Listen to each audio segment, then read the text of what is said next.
Bonjour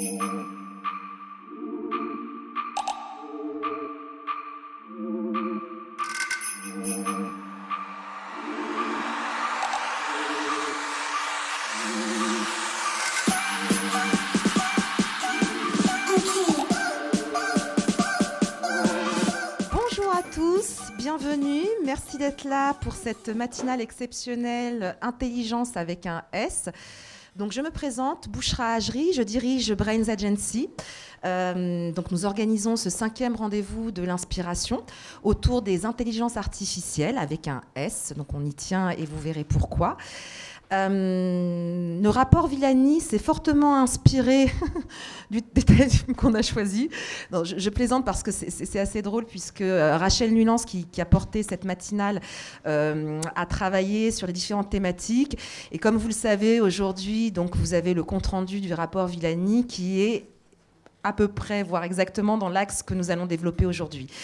Donc, 5e rendez-vous de l'inspiration, Brains Agency. Donc, nous sommes une agence spécialisée dans l'enseignement supérieur, la formation et les marques employeurs. Nous portons le projet RSE, les femmes de l'enseignement supérieur et de la recherche, donc, qui a pour vocation de promouvoir l'égalité femmes-hommes. Et donc, cet événement est labellisé Femmes de l'enseignement supérieur et de la recherche, puisque la parité est respectée. Donc je ne vais pas prendre la parole plus longtemps. J'espère que cette matinale répondra à vos questions et vos attentes. Et je laisse la parole à notre modératrice. Oui, bonjour. Je suis ravie d'être ici avec vous ce matin. Alors, je me présente en quelques mots. Je m'appelle Aline Richard, je suis journaliste scientifique et je travaille entre autres pour un site qui s'appelle The Conversation France, qui est un site très particulier dans notre pays, une initiative que nous portons depuis 2 ans et demi et qui est un site collaboratif entre chercheurs et journalistes. Donc je vous encourage à aller y jeter un coup d'œil. Et par exemple, vous pourrez aujourd'hui lire un papier fort intéressant sur un des sujets qu'on va aborder tout à l'heure. Donc Jérôme, ici présent, m'a fait la gentillesse de nous écrire, puisqu'il est chercheur INSERM, donc il a le droit de participer au site. Il nous a fait quelque chose sur l'éthique des algorithmes. Voilà, on parle de tout sujet, politique, société, et puis science, bien entendu. Donc on est ensemble pour une petite heure. Je vais essayer d'être rigoureuse et de tenir les délais, puisque après il y a d'autres rencontres. Donc on va aborder le sujet intelligence avec un S, en essayant d'être assez proche finalement du terrain et des préoccupations que nous on peut tous avoir dans nos vies quotidiennes et dans nos vies numériques. Donc je vais vous présenter les intervenants. Je vous explique un peu la façon dont j'entends animer cette conférence. Chacun d'entre eux va s'exprimer pendant quelques minutes pour nous dire un petit peu finalement quel est leur message essentiel de leur point de vue. Après, les experts dialogueront entre eux. J'essaierai de les relancer. Et puis, bien entendu, je pense à vous, public, et on aura un échange ensemble d'une petite dizaine de minutes pour clôturer cette table ronde. Donc si ça va à tout le monde, je vais présenter un peu les uns et les autres. Je vais commencer par vous, Benoît. Alors Benoît Binachon, vous êtes donc cofondateur, je crois, de Human Partners. On expliquera peut-être en 2 mots ce que fait cette société. Ce qui nous intéresse ce matin, c'est que vous vous intéressez beaucoup au métier autour de la data science et notamment du recrutement, mais on aura l'occasion d'en parler. Alors, à côté de vous, nous avons notre juriste, Lina Vilat. Je prononce convenablement, ça va. J'ai toujours peur de faire des erreurs. Alors, Lina, vous êtes prof de droit, vous êtes avocat, vous travaillez à Lille. Et on parlera avec Lina, on parlera de tout ce qui est cadre institutionnel sur à la fois, si vous voulez, l'intelligence artificielle, mais aussi plus largement plus largement sur ce qu'on appelle le big data ou données massives, comme vous voulez, et sur les algorithmes.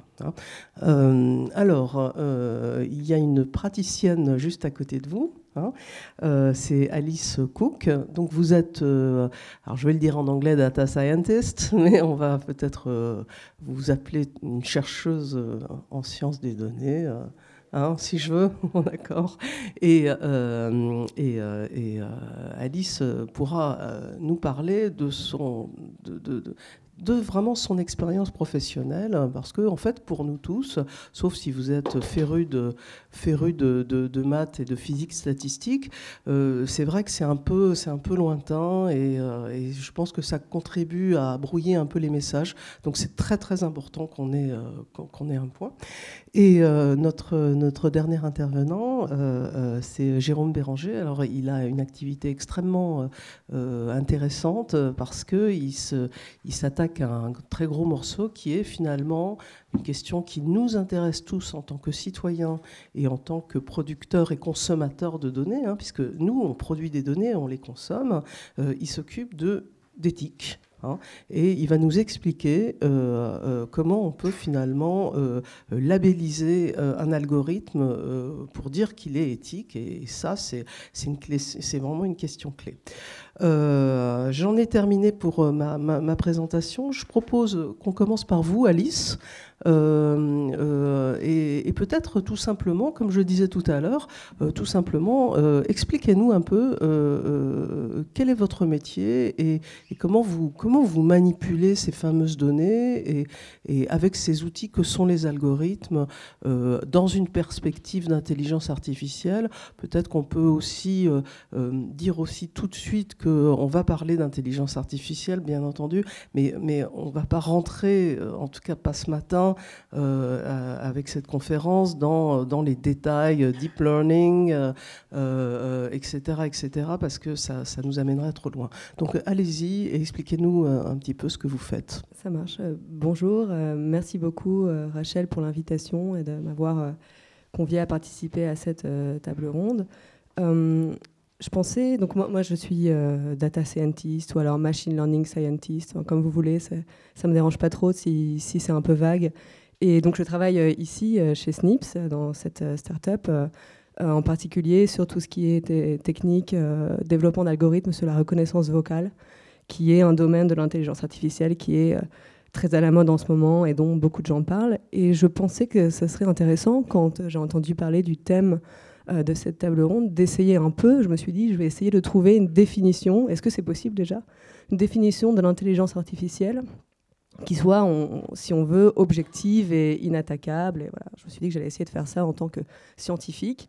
Et en fait, je me suis rendu compte très vite, donc j'ai pas mal lu, que c'était pas possible parce que c'était un terme beaucoup trop large qui regroupe des tas de concepts et d'idées qui parfois ont rien à voir entre elles.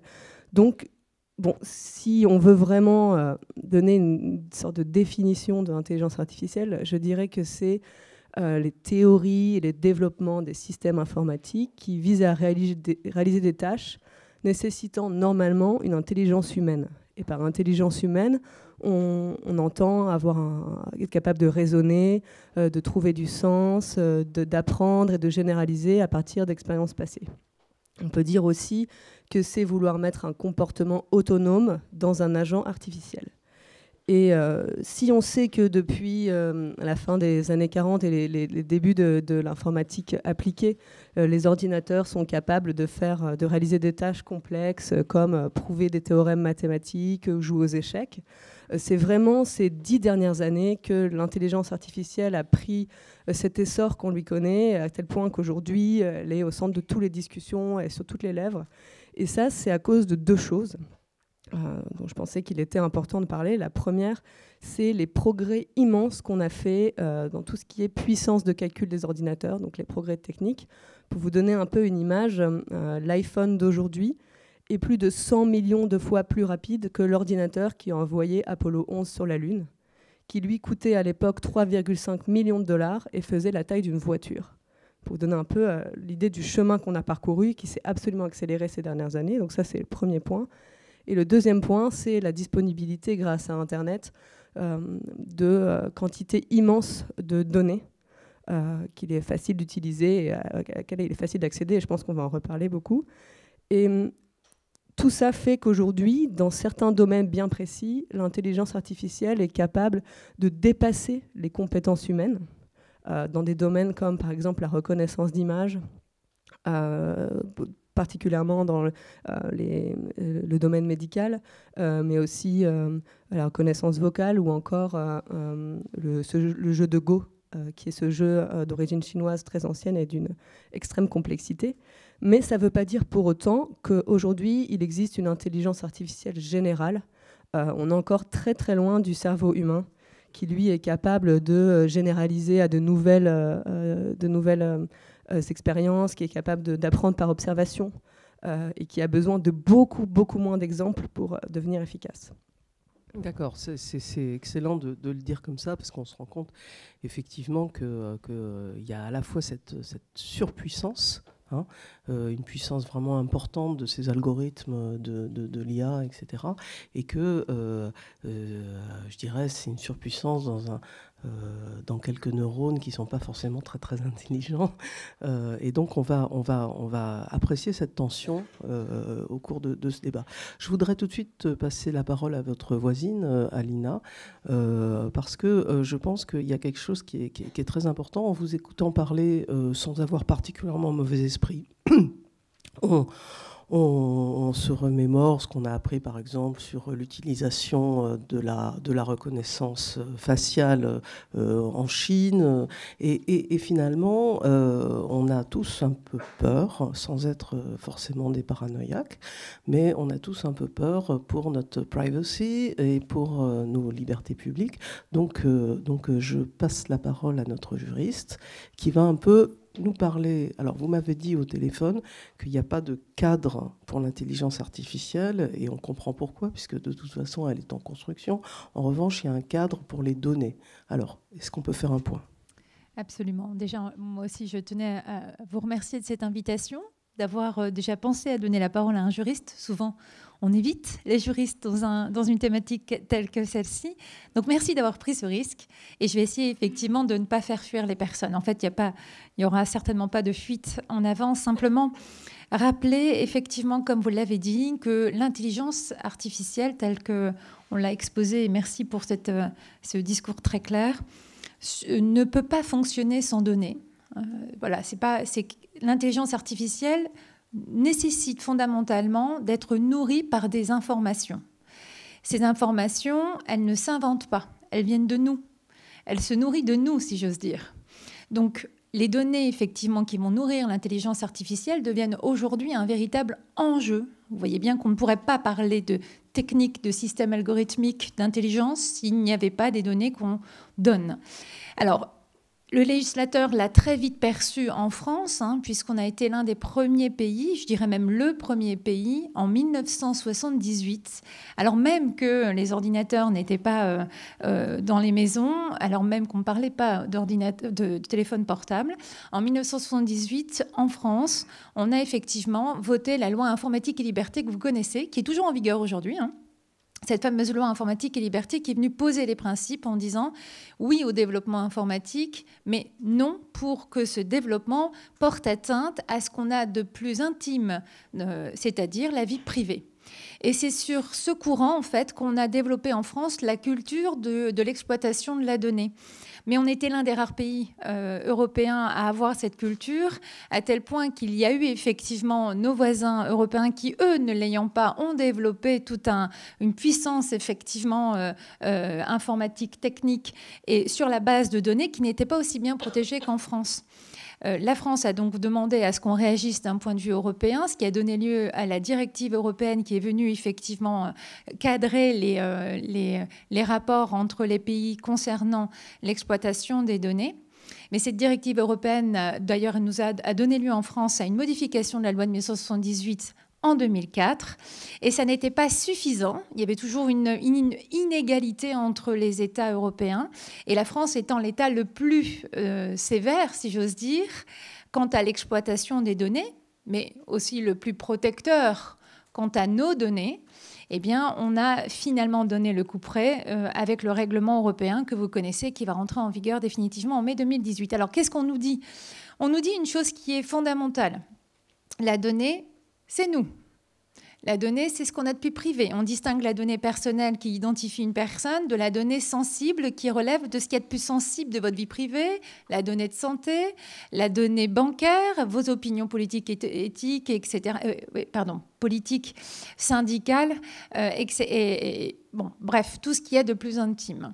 Donc cette donnée, elle est protégée. Ça ne veut pas dire pour autant qu'il est interdit de l'exploiter. Ça, c'est important. Le juriste n'est pas là pour vous dire qu'il est interdit d'exploiter les données. Il est simplement en train de dire, vous pouvez le faire, mais avec le respect des droits des personnes. Et en l'occurrence, un des droits qui vous est accordé, c'est de dire, est-ce que vous acceptez qu'on utilise des informations qui vous concernent pour mettre en place un système expert ? Et si vous acceptez, dans ce cas-là, voilà, on vous dit ce qu'on va en faire et pendant combien de temps on va exploiter les données. Vous le comprenez finalement. L'intelligence artificielle, l'algorithme expert ne peut pas se faire sans vous, sans votre consentement. Et c'est ce sur quoi notamment le règlement européen insiste. Un dernier mot par rapport à ça, qui marque d'ailleurs la différence entre l'Europe et nos voisins anglo-saxons, c'est que, eu égard à ce postulat de départ, comme quoi ça concerne notre vie privée, on a en Europe décidé qu'on ne pouvait pas définir un droit de propriété sur la donnée. Même vous ne pouvez pas dire, écoutez, je vous vends ma donnée contre 10 € ou à la limite, je vous fais don de ma donnée.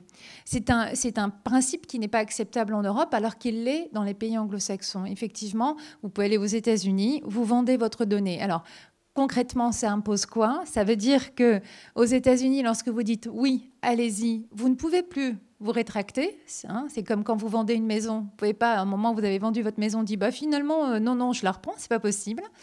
Et en France, ce n'est pas le même système. En France, du coup, comme il n'y a pas de droit de propriété sur la donnée, eh bien, vous dites « j'accepte que vous l'utilisiez, mais je peux reprendre mon accord à tout moment ». Ce qui, d'ailleurs, pose problème pour des personnes comme vous qui justement continuent à nourrir leur système expert par cette donnée qui à tout moment, si elle n'est pas anonymisée, peut être reprise par son titulaire.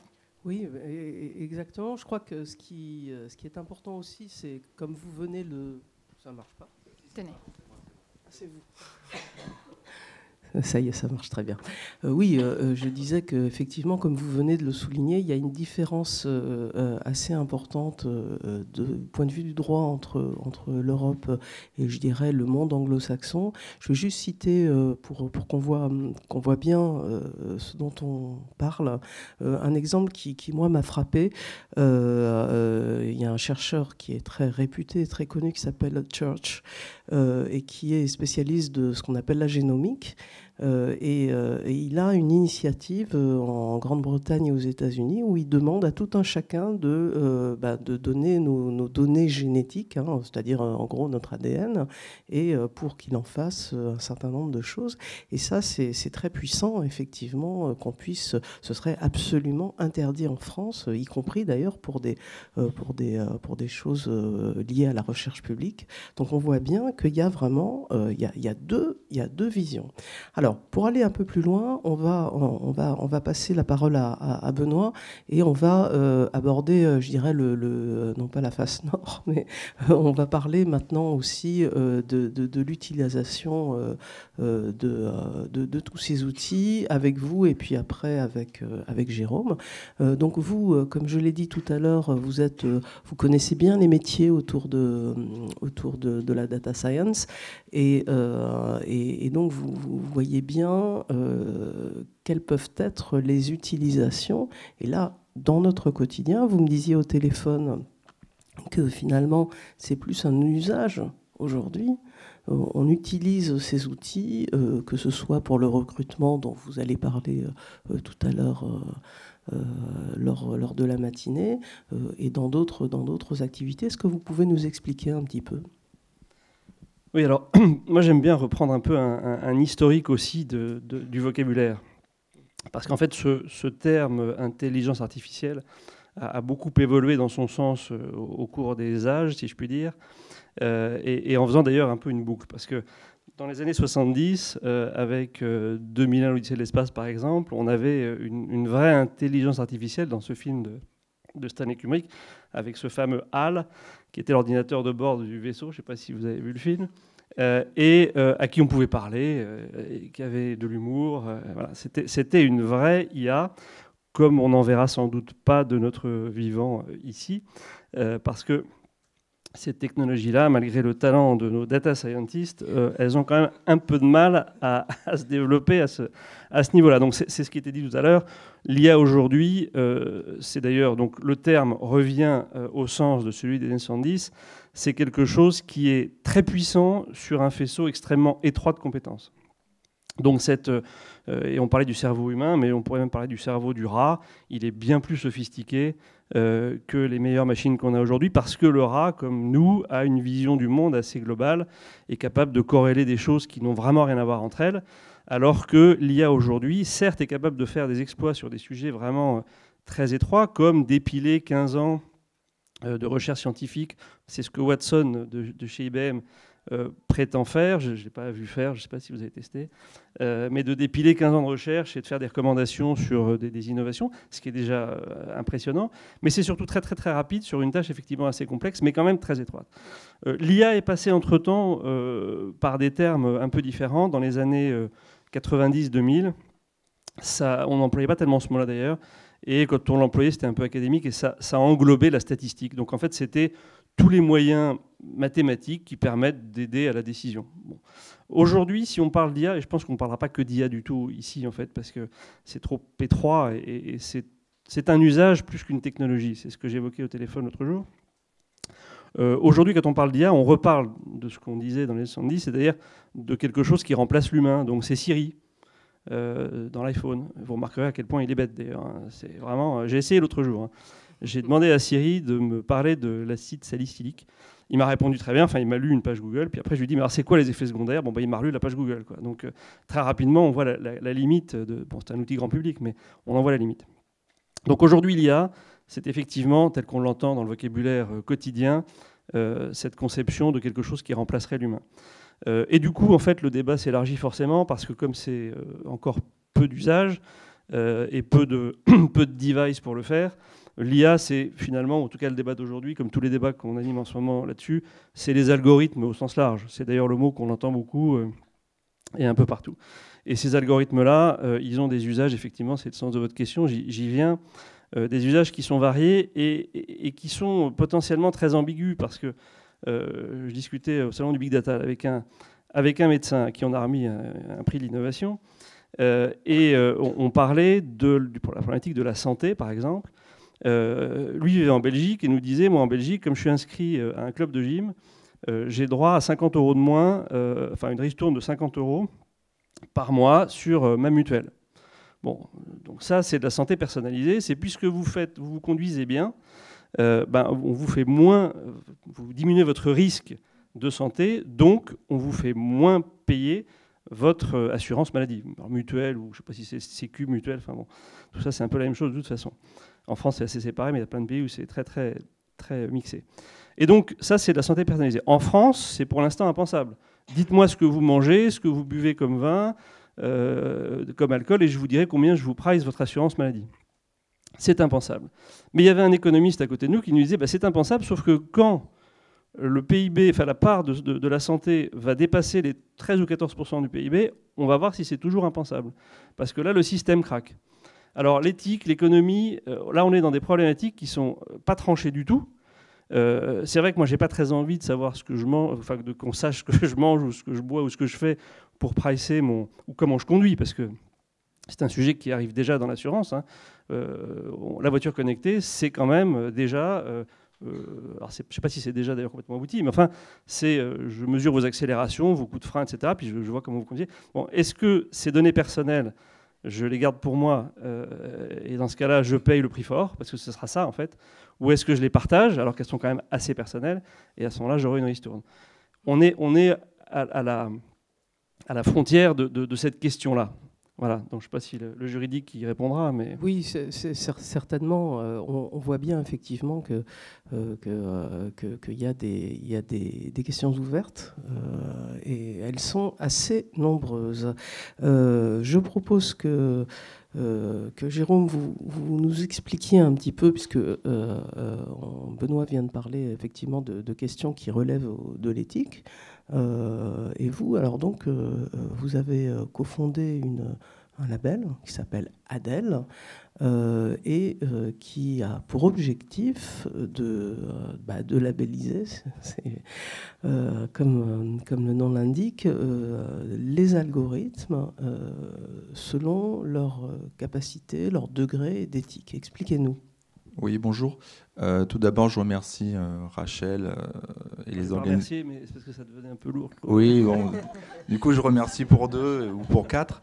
Non, mais et je suis très content d'ailleurs qu'Aline, vous avez fait ce découpage au niveau de l'ordre, parce que finalement, on a parlé technologie, data, usage, et ces 3 briques, finalement, c'est l'éthique et une vision systémique, finalement, qui est un ensemble.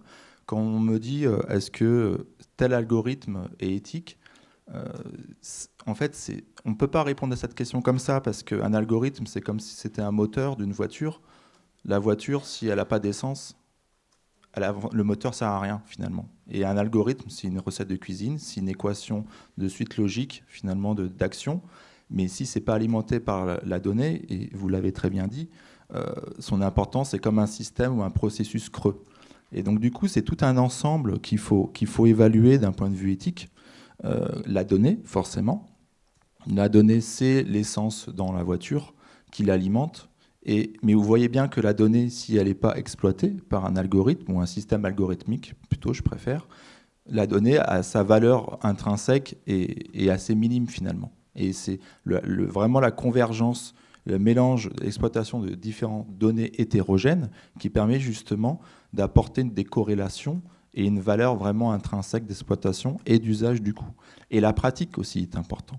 Donc nous, chez ADEL, en fait, la réflexion et la méthodologie qu'on a mis en place vient d'une thèse doctorale que j'ai effectuée à l'époque, c'était en 2009, à la faculté de médecine de Marseille, qui était de se dire, aujourd'hui et encore plus demain, tout va être numérisé et numérisable.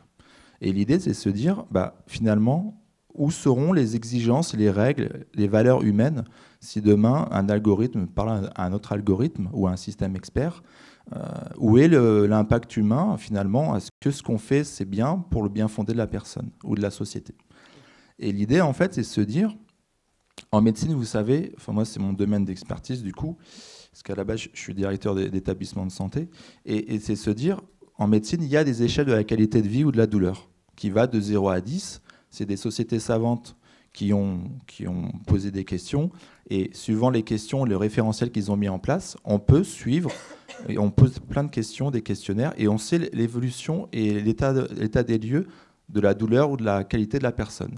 Et suivant le seuil, admettons de 5 ou de 6 sur 10, on y applique des actions correctives et une thérapie ciblée pour améliorer la situation de la personne.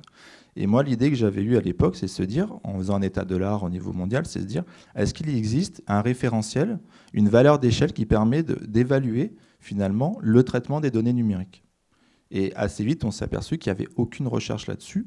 Et se dire, comment on va faire pour visualiser? Parce qu'on a la chance, entre guillemets, alors c'est un don et une malédiction, parce que finalement, on voit que ça fantasme tout ça. Et on ne sait pas trop où on va. Parce qu'on est au début d'une révolution industrielle, peut-être la 4e, où finalement, on est au tout début. Donc on a la chance d'être au début, donc on a compris ce que c'était une nouvelle technologie, et maintenant, on prend du recul pour savoir c'est quoi les conséquences et les impacts.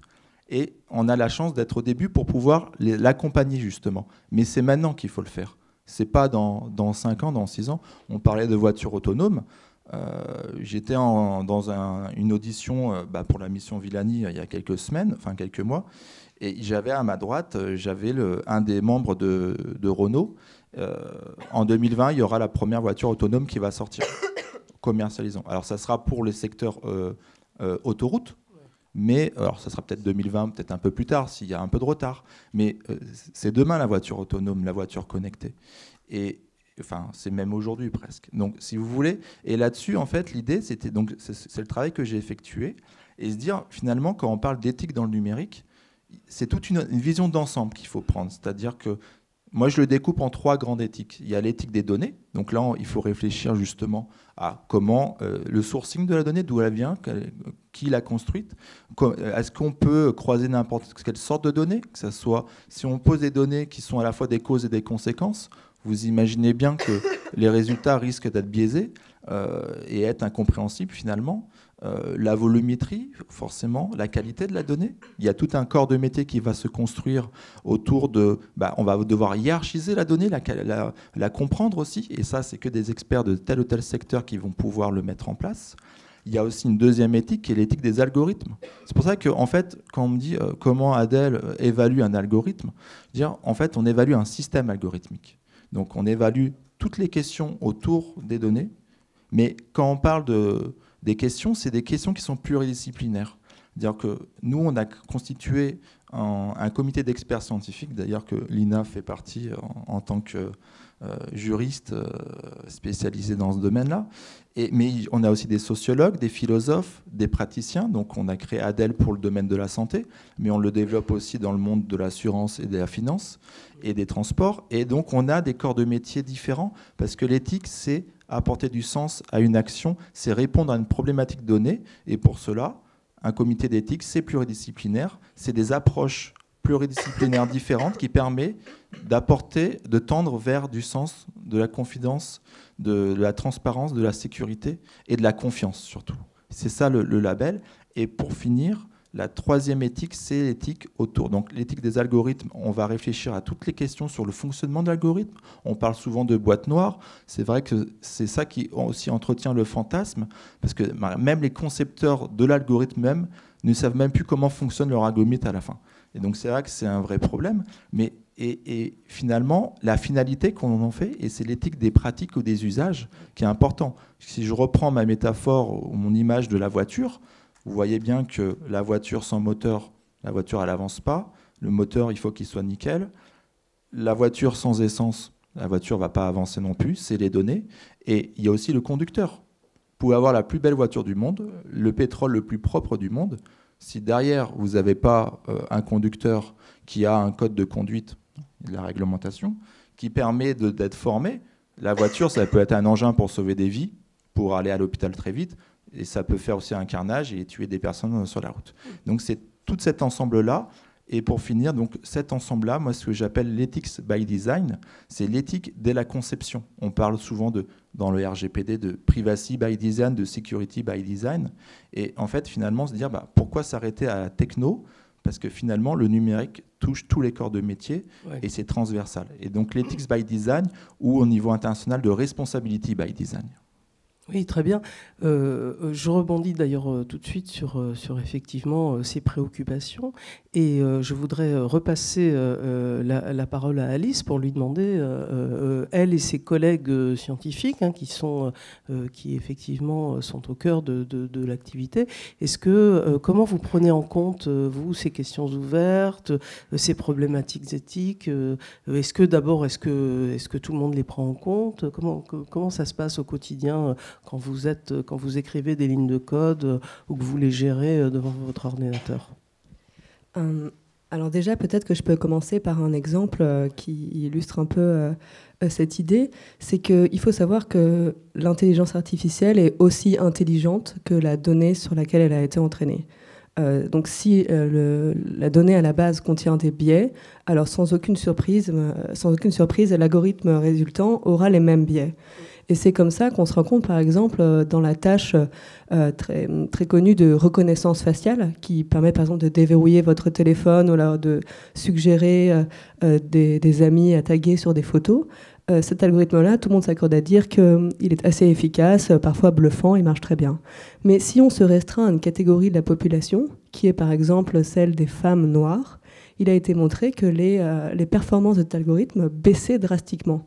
Et c'est pas parce que l'algorithme est devenu raciste tout d'un coup, c'est parce que les données, donc les millions d'images sur lesquelles cet algorithme a été entraîné, reflètent les biais racistes de notre société racistes et sexistes qui sont la sous-représentation des femmes et des femmes noires en particulier. Donc il n'y a aucune surprise là-dessus.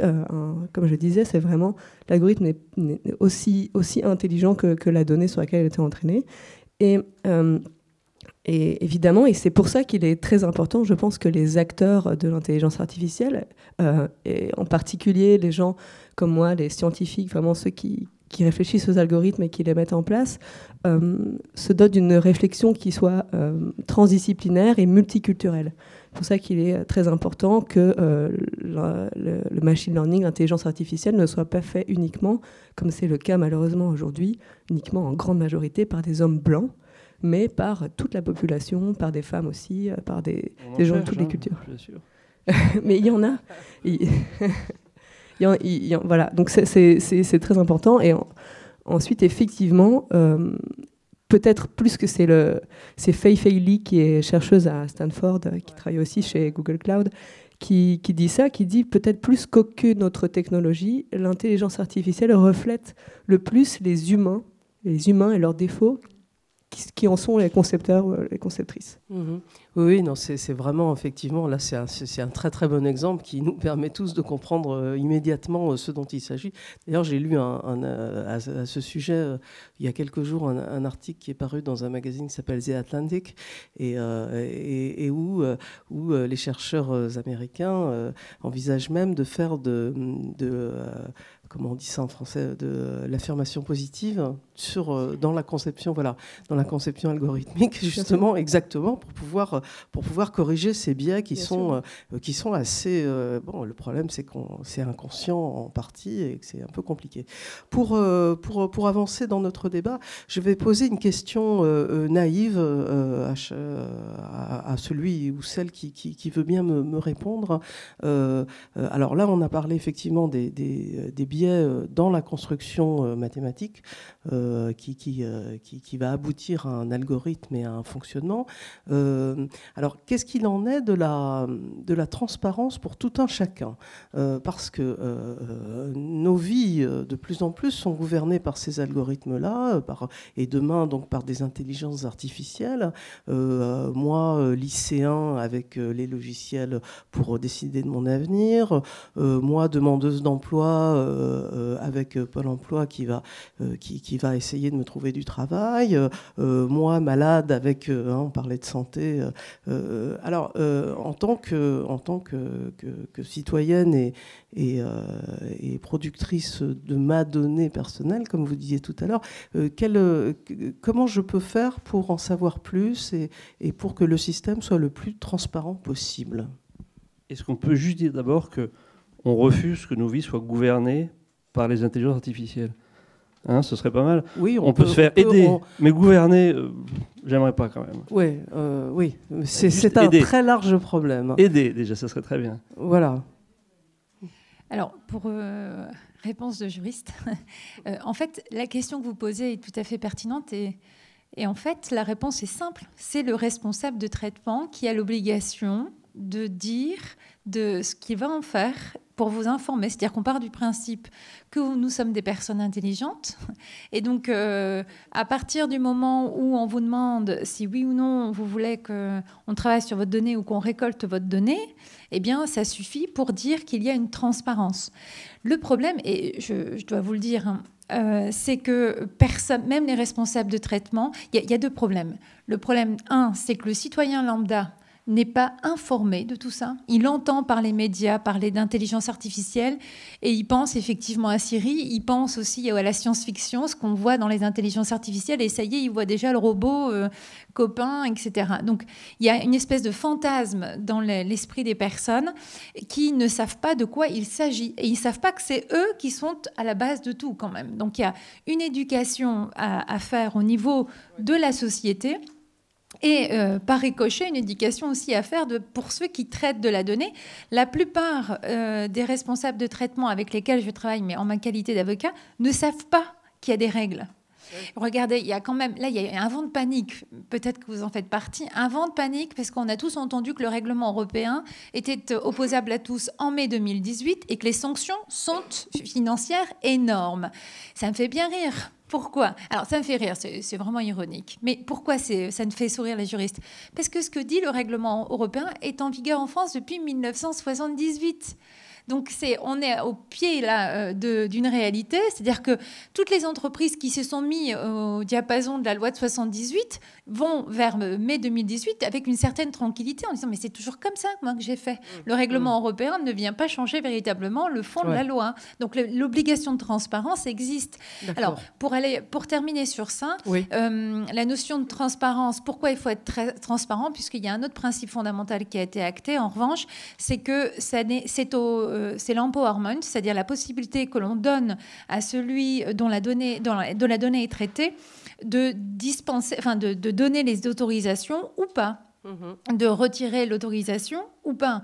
Donc c'est le pouvoir qui est donné à celui dont la donnée est traitée. Donc, et le responsable de traitement a cette obligation de dire pour que la personne puisse agir. D'accord, oui, c'est très bien. Jérôme, vous vouliez ajouter quelque chose? Oui, je voulais rebondir là-dessus.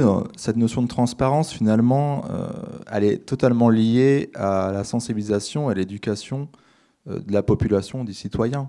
Mais il faut savoir, et c'est ce que l'éthique, on essaye d'y répondre aussi, c'est-à-dire que l'éthique qu'il y a en France n'est pas la même qu'aux États-Unis, que même en Allemagne, parce que ça s'appuie sur une influence et un socle socio-culturel historique. Chaque pays a son vécu. En Espagne, ils sont très conservateurs finalement dans les lois bioéthiques parce qu'ils sont très associés à la religion catholique, etc. Et finalement, je prends un exemple. Vous allez au Japon, ils sont très en avance au niveau de la robotique. Et pour eux, le robot, ils l'érigent presque comme un dieu, quoi. Ils le sacralisent. Alors que vous allez aux États-Unis, ils vont le prendre plus comme un serviteur. Donc vous voyez que même l'interprétation des nouvelles technologies peuvent changer d'un continent à l'autre. Et en termes de transparence, finalement, alors on me dit, est-ce qu'un algorithme doit être transparent finalement? Parce que pour ne pas avoir peur, il faut savoir à quoi on va être mangé, entre guillemets. Et la transparence, on ne va jamais donner le code source de l'algorithme, parce qu'il n'y a même pas 5% des gens qui vont comprendre ce que c'est ce code source. Et encore, bon, à part ma voisine sûrement à ma droite, mais ce qui est important, c'est d'avoir la transparence, et c'est ce qu'on essaye de faire, sur la fonctionnalité de l'algorithme, sur les biais discriminatoires ou pas, sur leur finalité. Et déjà, pour que ça soit compréhensible d'un maximum de personnes. La transparence, elle est aussi liée à la vie privée, indirectement, sur la confidentialité, qui est un peu l'antithèse. Et c'est là où il y a tout un travail d'éducation et de formation à avoir. Alors, Lina a très bien expliqué, d'un point de vue réglementaire, tous les rouages qu'il peut y avoir pour avoir une meilleure transparence d'un point de vue de la personne, qui finalement sa donnée est associée directement à son intégrité physique et son identité. Et c'est vrai que c'est important vraiment d'éduquer au niveau culturel, et des réunions comme ce matin, qui va être relayée, est capitale et important. Et on voit que les médias, aujourd'hui il y a encore le règlement européen là, qui se fait en parallèle. D'ailleurs, une des recommandations dans le rapport, c'est justement qu'il faut que les différents data scientists doivent être formés à une meilleure éthique de l'intelligence artificielle, que les algorithmes qui vont être conçus doivent être pluridisciplinaires. Alors là, on a la chance d'être en parité finalement sur la table ronde, donc c'est très bien, mais que finalement, ça doit être différents corps de métier, comme créer un comité d'experts qui permet autour de la table de construire ce système algorithmique. Alice. Juste un mot très rapide. Je pense que quand même si, comme on l'a dit, un algorithme sans la donnée sur laquelle il a été entraîné, on ne peut pas en faire grand-chose. Je pense que quand même, c'est important de parler d'open source, et que open sourcer un algorithme, même si ça ne suffit pas à pouvoir en reproduire les prédictions, c'est quand même quelque chose qui est très important, un peu sur le schéma du monde académique. Que si on fait ça, c'est aussi s'engager à être transparent. Et c'est, même si, comme vous dites, évidemment, quand on n'est pas un expert, on ne peut pas comprendre grand-chose, mais Il y a des experts dans le monde entier et des gens qui ont à cœur l'intérêt de la protection de la vie privée des utilisateurs, l'intérêt de faire l'intelligence artificielle pour le bien. Et ces gens-là pourront jeter un œil à l'algorithme qui a été open sourcé, le comprendre, le critiquer, le débattre. Et il y a de plus en plus d'entreprises privées qui font ça. Par exemple, chez Snips, on a fait ça. On a open sourcé notre brique de compréhension du langage naturel. Et je pense que c'est une très bonne initiative et qu'il faut en parler plus et plus encourager ce genre d'idées, quoi. Alors, je voudrais qu'on discute aussi, recueillir vos avis sur non pas l'environnement juridique, mais ce qu'on pourrait appeler, je rebondis sur ce que vous disiez sur l'éducation, sur notre environnement politique, sociétal.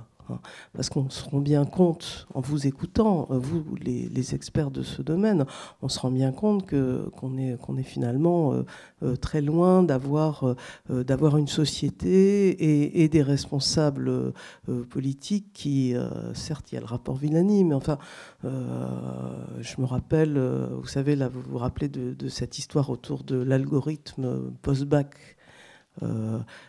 Il se trouve que j'avais fait un article dessus et les lycéens qui avaient porté l'affaire devant le public pour savoir ce qu'il y avait dans la fameuse boîte noire qui quand même juste décidait de leur avenir, donc ça paraît un peu normal de s'en occuper.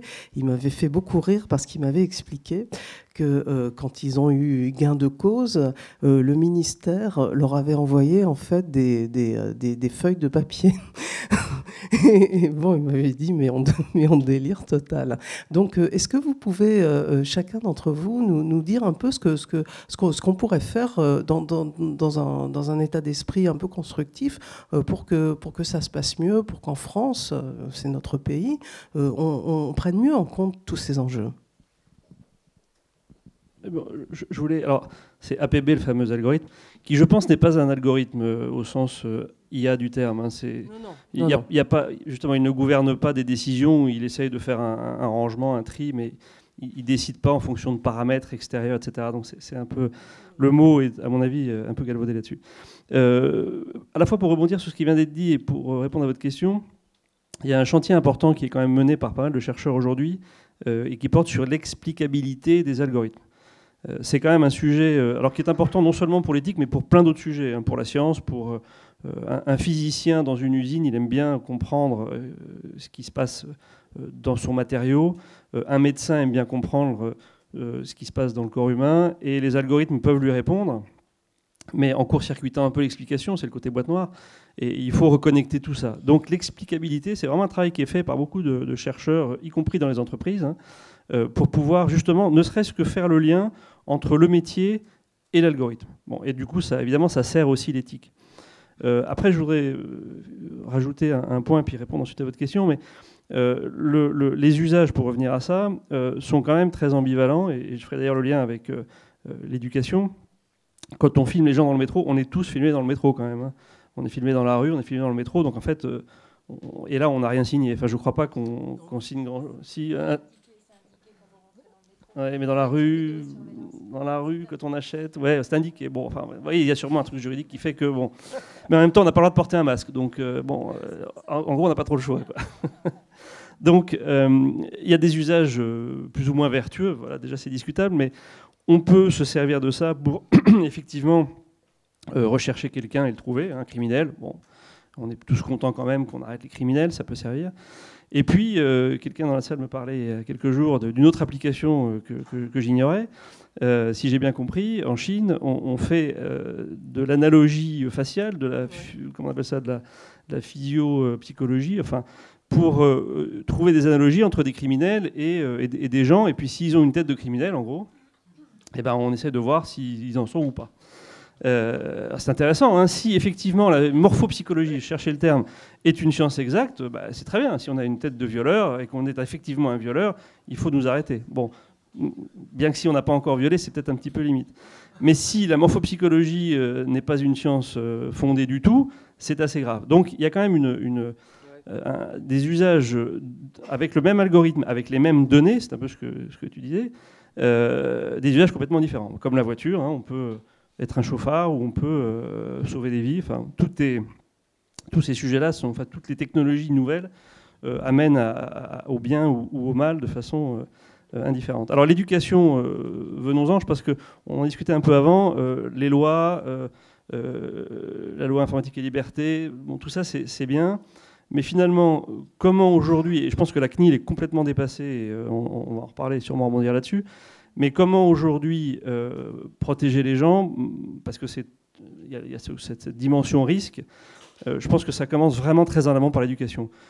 Aujourd'hui, nos enfants, ou ceux qui en ont, et peut-être vous inondez le public de vos propres données, de façon volontaire. Facebook, Snapchat, Instagram, enfin bon, il y a quand même une volonté des gens, des personnes, à se livrer de façon extrêmement détaillée. Et à partir des données qui sont aujourd'hui livrées sur un réseau social, on peut quand même déduire beaucoup de choses. On peut même déduire votre état de santé. Hein. Concrètement, un bon médecin à l'œil, en regardant un peu le blanc de votre œil et la couleur de votre langue, il voit déjà si vous êtes bien parti ou mal parti. Des bons algorithmes savent le faire aussi. Donc, finalement, aujourd'hui, les gens se livrent à ça. Et la première éducation à faire, à mon avis, c'est de leur expliquer à quoi ça peut servir, en bien ou en mal. Donc, je pense que tout pourrait partir de là, et à l'autre bout de la chaîne, avoir une sorte de réglementation, mais un peu méta, et pas forcément rentrer dans un niveau de détail très fin. Mais là, je pense qu'on a des spécialistes qui vont rebondir là-dessus. Alors, Jérôme, et puis après, Lina. Oui, donc pour rebondir là-dessus, c'est vrai que ce qui est important, à la base, c'est l'éducation, parce que on s'aperçoit qu'il y a toute une culture du numérique à prendre en compte, et que comme il y a les droits civiques finalement dans les lycées ou au collège, il va falloir intégrer. Moi, de plus en plus, on me demande d'intervenir dans les universités pour dire, voilà, c'est quoi moi, mon métier demain, c'est ça, c'est un data manager, c'est quoi, est-ce que je fais les choses bien, c'est quoi au niveau de la culture éthique là-dessus, pour répondre au mieux au service. Et finalement, je leur dis, quand on réfléchit à tout ça, on se dit, ce qui est important, c'est la responsabilisation, finalement. Alors, et pour moi, le numérique concerne tout le monde, que ce soit les acteurs du numérique, les professionnels, mais également les citoyens, finalement. Même si actuellement, on n'est pas encore propriétaire de sa donnée, on doit être responsable. Et quand on est responsable, on a des droits, mais aussi des devoirs. Et ça, c'est capital. Et d'un point de vue sociétal ou étatique, pour répondre à la question, c'est pour ça, nous, dans le label, ce que j'ai essayé de mettre en place, c'est se dire, finalement, on me parlait tout à l'heure de la CNIL en disant, il faudrait que l'agence soit plus... qu'il y a une réforme peut-être ou une évolution avec l'écosystème qui arrive, la blockchain qui va arriver. Et finalement, moi, c'est mon fond de pensée en se disant... créer des systèmes de labellisation avec un cadre flexible, éthique, d'accompagnement, permet d'être une régulation ante, si vous voulez, et qui permet, sans aller dans le bien fondé de la citoyenneté, mais aussi dans l'évolution, sans être contraignant pour les entreprises et les acteurs, parce que l'évolution technologique avance. Et ça peut préparer justement les actions de la CNIL ou du réglementaire, finalement, quand on doit appliquer une réglementation, c'est presque un aveu d'échec en disant, maintenant il faut sanctionner. Mais pour préparer ça, je pense qu'il y a toute une préparation et on doit travailler en complémentarité et en concert pour décharger aussi ça, responsabiliser les différents acteurs, les citoyens, et afin de faire un peu comme un entonnoir. Et au bout du bout, s'il faut taper sur les doigts, Lina et ses confrères. Lina, qu'est-ce que vous en pensez ? C'est vrai qu'on confond la juriste et police, mais d'ailleurs, sachez que en droit, là, on est en train de fonctionner concernant justement l'IA, les nouvelles technologies, en soft law, c'est-à-dire en droit souple. Donc, c'est-à-dire qu'on n'a pas une réglementation stricte, parce qu'on veut pas, c'est pas le but. On veut faire avancer effectivement les choses, mais tout en gardant quand même des garde-fous. Et donc, on laisse les initiatives terrain avant être révélées, et en fonction, effectivement, on prend une position. Donc ça, c'est déjà le premier point. Après, pour répondre à votre question et pour compléter, puisque je suis parfaitement d'accord avec vous, l'éducation, je pense que c'est le moment aussi, un des éléments que l'on peut avoir en tête, c'est susciter les débats de conscience. Alors, dans le sens où il ne s'agit pas de dire je suis d'accord ou pas, il s'agit de réfléchir sur la société dans laquelle on veut vivre. Parce que finalement, ça peut nous intéresser d'avoir des robots qu'on sacralise ou des robots qui sont là pour nous servir. Ça peut nous intéresser d'avoir une intelligence artificielle à nos quotidiens, enfin, dans notre quotidien, surtout dans le secteur santé. Enfin, ça peut remplacer un certain nombre de manques. Mais il faut qu'on sache ce qu'on met en jeu. Pour rebondir et pour être plus clair. Je reprends l'exemple de ce que vous avez indiqué tout à l'heure, de votre médecin qui habite en Belgique et qui, par le fait qu'il a un abonnement dans une salle de sport, a la possibilité d'avoir des réductions par rapport à sa mutuelle. Bon, ça nous intéresse tous, hein, d'avoir des réductions. Après tout, moi, je conduis bien. Eh bien, c'est normal que je paye moins que les autres. Et moi, je conduis mal et j'ai envie de conduire mal. J'accepte de payer plus que les autres. C'est un choix. Le problème, c'est que ce faisant, on est en train de remettre en cause un principe fondamental de la mutualisation des risques. Donc, c'est le principe même de l'assurance maladie qui fait qu'en France, on est un des pays à être quand même, parce qu'on est toujours en train de critiquer, mais le mieux pris en charge, quoi qu'on en dise. Oui, tout à fait, il n'y a qu'à voir ailleurs. Donc, non, mais c'est là. Le principe de la mutualisation des risques est un principe de société que l'on a acté et qui risque de disparaître par cette individualisation de l'assurance qui entraîne aussi, du coup, une montée de l'assurance privée. On va tous s'assurer de manière privée, mais ce qui veut dire qu'on sera chacun dans notre petit coin et en train de dire si tu as ça, c'est de ta faute. Voilà. Donc, est-ce que c'est vraiment la société dans laquelle on veut vivre? Est-ce que on arrivera à se projeter dans cette société qui, finalement, quelque part, est en perte de valeur? Donc, peut-être. Alors, ça, c'est une opinion. Elle serait peut-être en perte de valeur. C'est le moment de... Voilà. Il faut éduquer, mais aussi susciter les débats de conscience. Ça me paraît très, très bien, effectivement, de dire ça.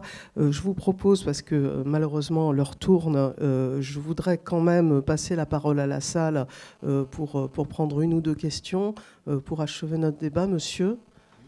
Si vous pouvez vous présenter, s'il vous plaît. Entreprise de réalité virtuelle à 360. Donc je suis là, je remercie de vos interventions. Moi, j'avais une question, parce qu'il y a quelque chose qu'on n'a pas abordé, c'est l'approche économique qui me paraît fondamentale. Et en particulier par rapport au marché. Donc en fait, j'avais trois questions en une, si je puis dire. La première, c'est est-ce que la marchandisation des données dans un univers ouvert, comme on le connaît aujourd'hui, mondialisé, disons, ne risque pas de balayer, entre guillemets, l'exception culturelle française? La deuxième question, qui est un peu liée aussi au marché, c'est est-ce qu'on connaît, alors c'est très pratique, le seuil de rentabilité des fournisseurs de données? Est-ce qu'on sait qu'à partir d'un certain nombre de fournisseurs pour tel marché, ça devient rentable? Et la troisième question, qui est plus sociale et qui découle des deux premières, c'est est-ce qu'on ne risque pas de créer à terme des communautés hermétiques de fournisseurs de données? Merci. Très bien, merci beaucoup. Qui veut répondre? Merci Jérôme. Non, uniquement, moi, pour la première, est-ce qu'on n'est pas en train de créer une exception française? En fait, on est en train de créer une exception européenne, si toutefois on parle d'exception. Parce que la France, désormais, l'Europe s'est mise au diapason de la France, si vous me permettez, même si c'est vite dit. Mais l'Europe s'est positionnée avec le règlement européen, donc en disant oui à la marchandisation, pour reprendre votre terme, mais avec un certain cadre réglementaire. Ce qui fait qu'effectivement, on a mis une frontière avec les pays américains, donc anglo-saxons de manière générale. Mais on voit à quel point, alors on pourrait dire, mais ça fait de nous un peu le pays d'Astérix, les Gaulois qui résistons. Pas tout à fait. Au regard des réactions des GAFA, on voit qu'ils sont très gênés par cette frontière qu'on est en train de mettre, parce qu'ils sont en train d'épuiser finalement leurs sources de data, et ils veulent s'intéresser à ce qu'on est capable de produire, nous, comme données en Europe, donc nous, c'est-à-dire les citoyens européens. Et pour pouvoir le faire, ils doivent se mettre au diapason européen. Donc on se rend compte qu'on n'a pas forcément si tort que ça. Donc c'est dire faire du traitement, de l'exploitation, de la marchandisation de données, certes, mais avec un certain cadre éthique et réglementaire, et surtout le respect des personnes. Alors pour répondre, je vois bien mon ami Jérôme qui réagit, parce que pourquoi on n'est pas en France, on ne change pas les choses, pourquoi on n'accepte pas de vendre la donnée, de poser un problème, poser un principe de droit de vente, de droit de propriété sur la donnée, parce qu'on considère que la donnée fait partie de la personnalité des personnes, c'est-à-dire fait partie de la vie privée des personnes, et que la vie privée n'est pas est hors commerce, si j'ose dire. C'est hors commerce. C'est le même principe que les organes. Merci. Alors, allez-y, et puis après je passe. J'allais juste ajouter que dans notre culture française, voire européenne, enfin européenne je crois, effectivement la donnée a pris un peu, ça a été amusant, la place des organes qu'on ne peut pas vendre, de notre sang qu'on ne peut pas vendre. C'est quelque chose alors les organes on ne veut pas forcément les reprendre. Contrairement aux données. Mais enfin, je trouve qu'il y a cette même culture qui a imprégné le droit de la donnée. Alors, Jérôme ? Je ne suis pas si tranché que ça là-dessus, mais en fait, je pense qu'entre l'environnement mondial qui fait que... Alors, je suis moyennement d'accord avec toi quand tu dis que les GAFA ont besoin des données européennes, c'est même pas 20% des données mondiales. Ils en ont vraiment assez en stock avant. Mais c'est pas ça finalement le problème, c'est que je pense que d'un point de vue, c'est peut-être ma vision néo-darwinienne, qui veut dire que c'est une évolution des choses qui fait que vous avez des nouvelles technologies qui vont arriver. Le système blockchain fait que ça va apporter beaucoup plus d'action et de pouvoir et d'un point de vue décentralisation et sans tiers de confiance, qui fait que ça va apporter un peu plus sur l'économie numérique pourquoi finalement la donnée ne peut pas être, quand vous regardez les caractéristiques d'une donnée, c'est une ressource naturelle, au même titre que le pétrole, ça a les mêmes caractéristiques, c'est associé à un marché à plusieurs milliards au niveau mondial, et c'est exponentiel alors que les autres ressources naturelles sont en train de s'épuiser. Et finalement, moi l'idée que je me dis, c'est que pourquoi en tant que citoyen, j'ai ma donnée et finalement, on s'aperçoit que nous, on n'est jamais dans la boucle du service rendu, finalement, financier ou autre, je ne sais pas.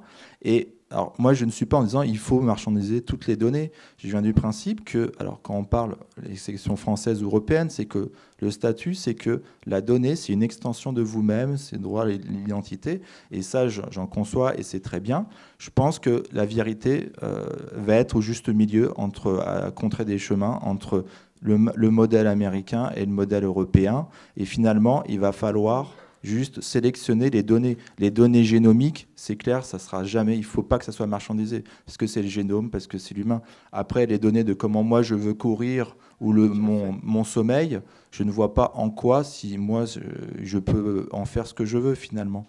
Et même les données génomiques, on peut les donner finalement pour un organisme de recherche publique, pour la prévention du cancer ou pour anticiper. Il y a plein de choses qu'on peut faire. Et je pense que ce n'est pas un système de droit patrimonial, mais peut-être un système de droit à l'image ou de propriété intellectuelle qu'il faudra mettre en place.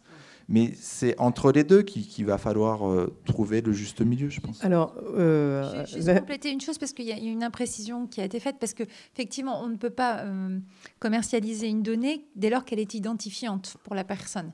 Ce qui veut dire, à contrario, que lorsqu'elle est totalement anonymisée, c'est-à-dire l'anonymisation de la donnée permet quand même d'exploiter la base dans laquelle elle est contenue et qu'on peut vendre, d'accord ?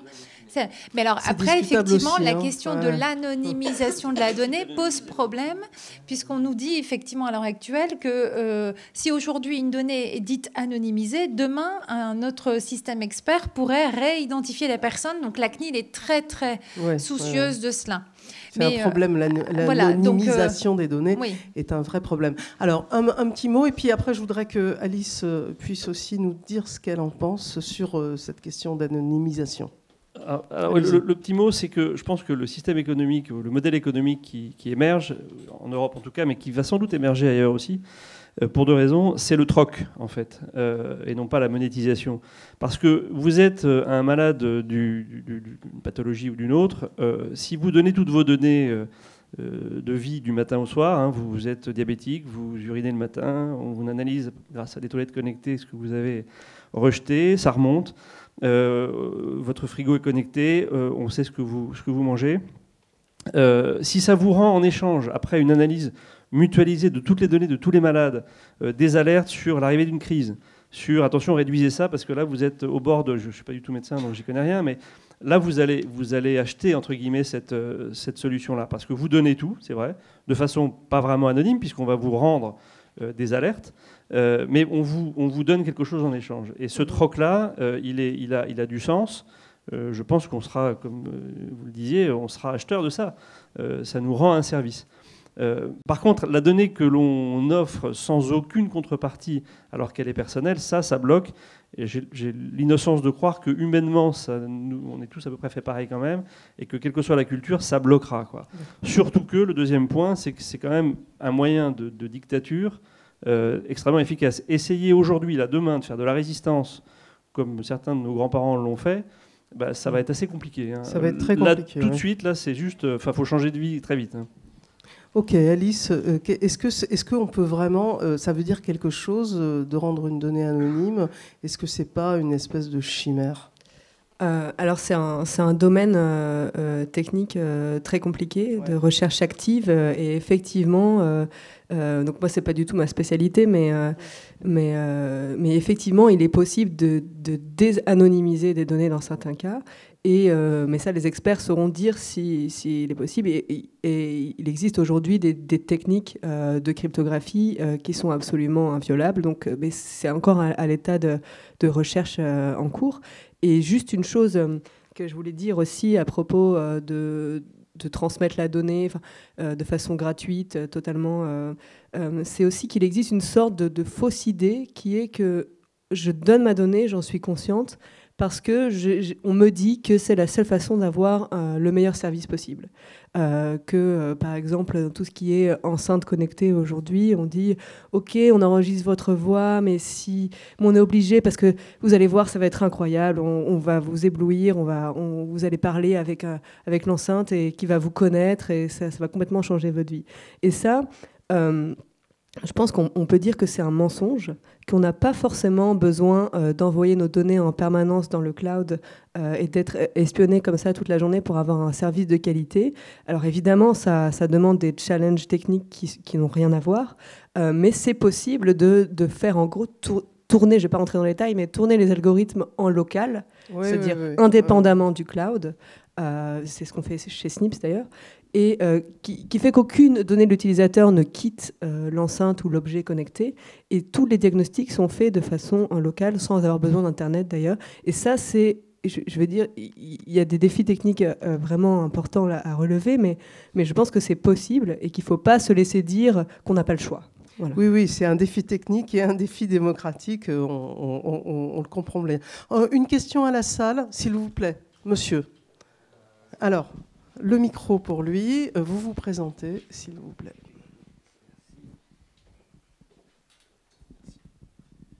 Olivier Robillard, je suis journaliste pour l'ADN. J'avais une question concernant les biais des algorithmes. Il y a une question qui commence à émerger, enfin qui a émergé depuis pas mal de temps aux États-Unis, qui est le fait que les algorithmes sont créés par beaucoup des hommes, beaucoup blancs. Manque de femmes, manque de minorités. Je voulais savoir dans quelle mesure on peut lutter contre ça. Peut-être Madame Cook et Monsieur Béranger. Est-ce que le label peut aider à ça? Et vous, est-ce que vous voyez aussi ce manque et le fait qu'on voit que ça a des conséquences assez graves finalement avec des algorithmes qui sont complètement tronqués? Ok, Jérôme. Oui, merci pour cette question. C'est vrai que c'est une question qui revient assez souvent finalement et qui inquiète. Nous, en tout cas, dans le cadre du label, on accompagne justement les startups ou les grands groupes qui ont un département sur développement des algorithmes, en préconisant avant tout que voilà, si vous voulez concevoir un algorithme ou un système algorithmique ou un traitement de données numériques, il faut mettre autour de la table, il faut le concevoir, il faut fédérer justement un projet Big Data. Finalement, c'est un don et une malédiction. C'est que le fait que ça soit... C'est compliqué à résoudre parce qu'il faut que ça soit autour de la table des disciplines différentes. Et donc des personnes différentes, donc des data scientists, mais également une personne de la ressource humaine, parce que ça impacte la ressource humaine, l'économiste, l'administrateur. Dans le domaine de la santé, nous, on intègre une personne qui est une association de patients ou de malades, qui permet aussi d'avoir le point de vue du patient, d'usager qui va être la cible, on va dire, de l'algorithme en santé. Et même les ergonomes, finalement. Et c'est l'ensemble, en fait, de cette pluridisciplinarité qui permet justement de concevoir un algorithme qui tend vers le bien fondé finalement de la personne. Et c'est ça qui est important là-dessus. Et notre méthodologie, elle est basée là-dessus. Et pour fédérer finalement un traitement qui se veut pluridisciplinaire, il faut que dès la conception, il y ait un groupe de travail transversal avec les minorités forcément qui sont représentées. Le problème aussi, c'est qu'il y a combien de... On a vu de la ressource humaine, les développeurs qui sont des femmes, c'est très très peu, je crois. Oui, enfin, vous disiez c'est 10%, vous disiez 20%, tout à l'heure c'est- que c'est- vous cherchiez des profils Oui, c'est féminins. un sujet à prendre très très en amont, et qui est un sujet RH, effectivement. Et peut-être au niveau de l'éducation, là, pour le Bah coup, voilà, c'est-à-dire qu'il y avait, enfin, on en parle beaucoup aujourd'hui, hein, comment conduire. Bah, c'était Villani hier sur France Inter, Villani, on qui a disait beaucoup que sa parlé, promo, ouais. ils étaient 3 filles pour 40 garçons, et que dans les années suivantes, il y a eu des années avec 0 filles. Donc là, il y a un Ouais. sujet Il y très a un en amont sujet. Il y d'inciter a un les sujet, filles, ouais. de décomplexer les filles. Je sais pas, j'ai pas la réponse, mais de les C'est très décomplexer pour compliqué, qu'elles aillent vers les métiers mathématiques. Alors, on a de la chance, nous, parce qu'on en a une. Et, Comment a-t-elle fait donc, pour venir comment à la a-t-elle mathématique Euh, je pense que effectivement, il y a deux problèmes. Il y a le fait que effectivement, il y a moins de filles qui se tournent vers des carrières scientifiques, mais il y a aussi un problème de femmes qui ont des carrières dans la tech et qui partent. Ça, c'est un problème dont on parle jamais, mais il existe, c'est-à-dire en gros des femmes qui arrêtent de faire de la tech pour différentes raisons, parce que c'est une ambiance un peu lourde. On parle d'ambiance de programming, c'est-à-dire bro culture, que des hommes qui... Voilà. Ça, c'est une ambiance qui existe. Je la connaissais pas, je vais la ressortir. Programming. C'est une ambiance qui existe dans les milieux tech de développeurs, etc. Donc il y a aussi ce problème-là de femmes qui quittent la tech, mais effectivement... le problème, un des plus importants, c'est que les filles, les petites filles ne se tournent pas vers des carrières scientifiques parce qu'elles, à mon avis, elles en sont complètement découragées. Il y a des biais qui existent. On a montré qu'elles ne sont pas poussées vers les mathématiques de façon plus ou moins consciente. Je ne vais accuser personne, hein, mais des parents, de la société, de leurs professeurs. Donc évidemment, c'est important de soutenir ce genre d'initiative. Et il y en a beaucoup aujourd'hui. On en parle quand même beaucoup aujourd'hui. Et voilà. Oui, les choses évoluent. Oui, alors pas assez vite bien sûr, parce que 20% de femmes dans la tech, c'est pas du tout assez. Mais voilà. Eh bien, écoutez, ce sera notre conclusion sur l'éducation, dont on a bien compris au cours de ce débat que c'était au cœur finalement d'une problématique qui, on l'a vu, à la fois technique, juridique, réglementaire, économique et peut-être et surtout, j'insiste, démocratique. Et c'est à nous tous et à nous toutes de nous en emparer. Je vous remercie. Je voudrais que vous applaudissiez nos intervenants.